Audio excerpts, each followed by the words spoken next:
আমার 500 টাকা কবে দিবা গো? তুই যে আমার কাছে 500 টাকা ফাস ওইটা চাইতে আইছস ফাউনাটি আমি কেমনে চাই? কেমনে চাই জানি না তো। আরে একটা ফাউনাটি কেমনে চাই ওইটাও জানে নাই। তুই এদিকে আয়, তুই এর মধ্যে খাড়া, তুই আমার জায়গা খাড়া, আমি তোর অভিনয়টা করি খারো আয়। কি করে? ওই তো আসেন আমি 500 টাকা ফাই তুই আমার টাকা কবে দিলি বইলো? এই তুই কবে দিবি আমার টাকা? ওই তুই আমার টাকা 10 টাকা রেলো। ওই আর কতদিন আমার টাকা হাত কাইরা তুই আমার টাকা 10 টাকা রেলো।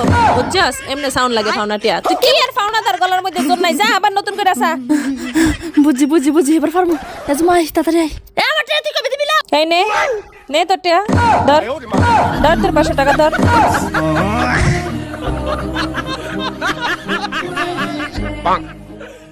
কিলো লাবণীর মা তোর শীত লাগে না? গো শীত লাগে, ভালোই আছেননি? এ লাবণ্য তোর পিপি আইছি বিড়িটা দেছে। আরে কি দরকার ফিরির? আগো বসেন। তারপর কি অবস্থা? দে মা ফিরিটা দে তোর পিপি আইছি বিড়িটা দে। আরে ফিরির আবার কি দরকার আছিল? তারপরে আপনাকে বাড়ির সবাই ভালোই নেই। কি করে? মাঝে দাঙ্গ বাইতে না এলে তো দুজন একটু দুঃখ সুখের কথা মতো কইতারি বুঝেন না।